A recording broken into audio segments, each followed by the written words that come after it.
In the summer of 1944, as Allied forces stormed the beaches of Normandy, the German High Command dismissed the logistical prowess of their American adversaries. They believed the U.S. was ill-prepared for the monumental task of sustaining an invasion force.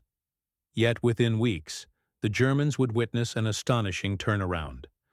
The Americans not only sustained their forces but propelled them deep into occupied Europe. This is the story of how supply chains, mocked and underestimated, fed an army fresh off the beaches and reshaped the course of history. June 6, 1944. D-Day, the largest amphibious invasion in military history.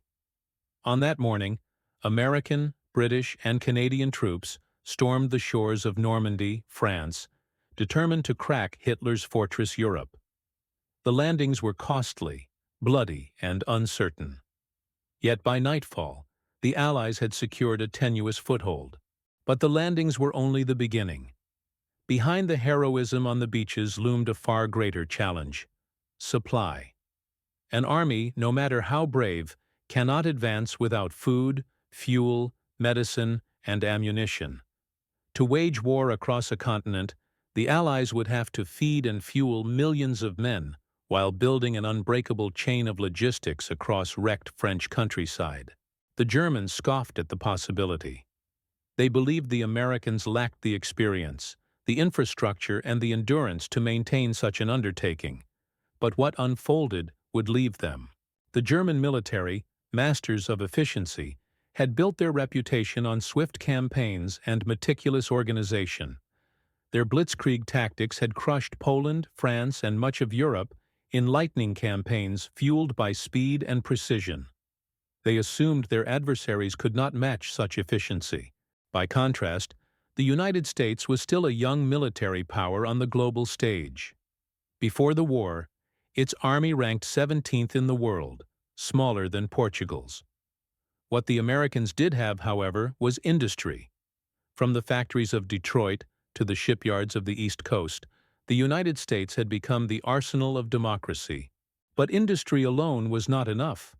To fight in Europe, supplies had to cross the Atlantic, land in France, and then move across a country where railroads and bridges were bombed, ports were ruined, and roads were choked with debris. The Germans, watching from afar, believed this to be impossible.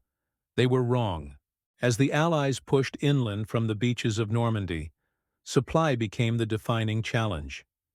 Every bullet fired, every meal eaten, every gallon of fuel consumed had to be delivered across wrecked landscapes.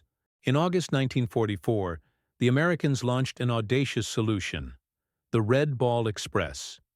It was a massive truck convoy system that became the lifeline of the Allied advance. More than 6,000 vehicles roared across France, delivering food, fuel, and ammunition. At its peak, the Red Ball Express carried 12,500 tons of supplies every single day.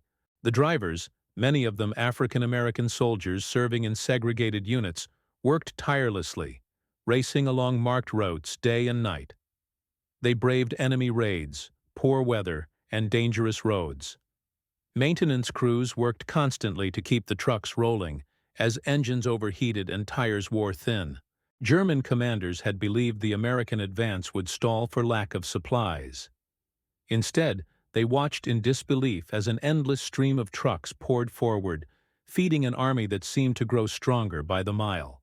By late 1944, the German High Command was desperate.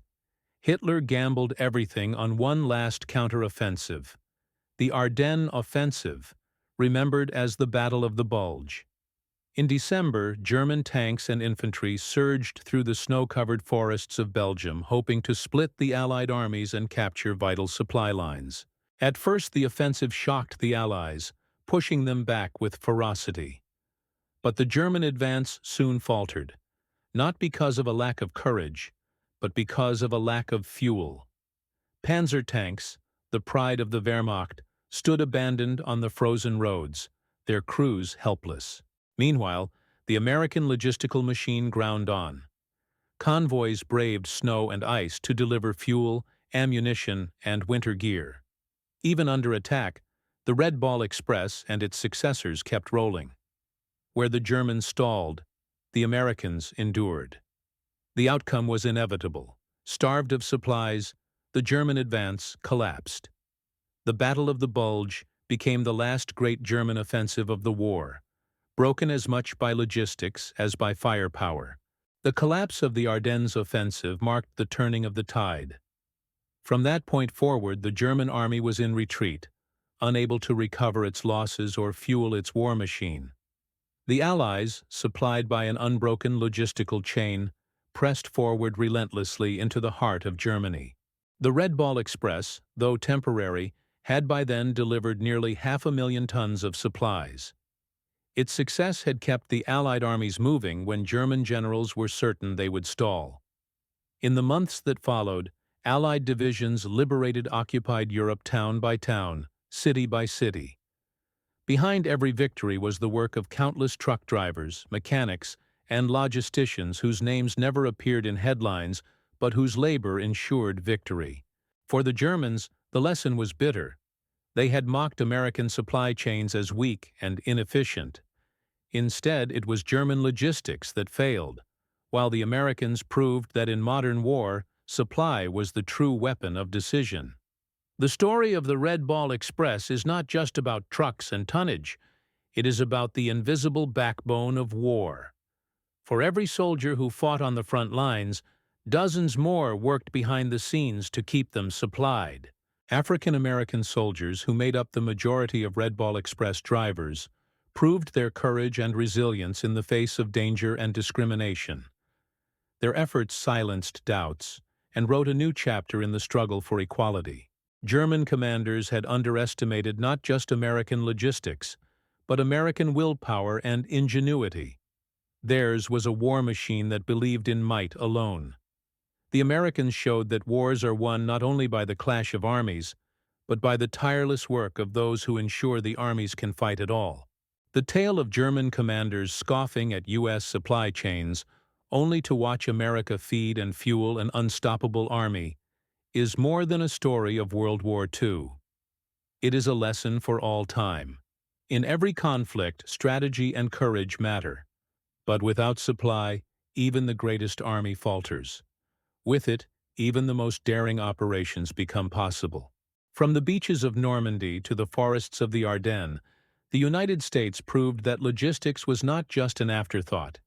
It was the very key to victory. This is why history remembers not only the generals and the battles, but the convoys of trucks, the workers in factories, and the soldiers who kept the lifeline alive. For in war, as in life, power is nothing without supply. Thank you for watching. If you enjoyed this documentary and want to see more untold stories of history, don't forget to subscribe and join us for the next chapter.